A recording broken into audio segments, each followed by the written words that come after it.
ওই দেশি কি অবস্থা, দেশে বাড়ি কই? যে আসছে আমাদের একরকম কেনাকাটা শেষ। আমি দুটো শার্ট নিয়েছি আর দুটো টি শার্ট নিয়েছি, আর আমার ফ্রেন্ড এক সেট নিয়েছে। মাই ফ্রেন্ড মিস্টার পোপো help me to buy this clothes. Video continue করতেছিলাম, আনফর্চুনেটলি এই সময় বাড়ি থেকে ছোট আপু ফোন দিয়ে ডিস্টার্ব করে দিল।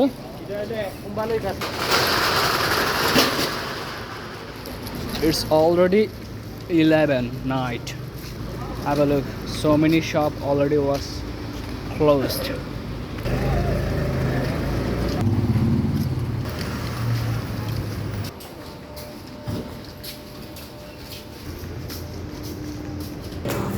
ফাইনালি আমরা একটা রেস্টুরেন্টে এসেছি, কেনাকাটা শেষ, এখন কিছু খাওয়া দাওয়া করতে হবে।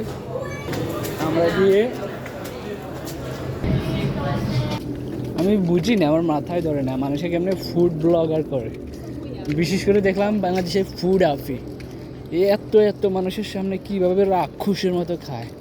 আমি লজ্জায় ভিডিও করতে পারিনি। আমার খাওয়া দাওয়া শেষ, আমরা আসছি। আমাদের গাড়ি কোথায় পার্কিং করে গেছি জানি, খুঁজে পাবো কিনা জানি। হ্যাঁ, অনেক গাড়ি। রেস্টুরেন্টে ঢুকলাম, খাবো। ভিডিও তো দূরের কথা, একটা ছবি নিতে আমার I got lot of shy. Finally আমরা গাড়ি চলে এসেছি।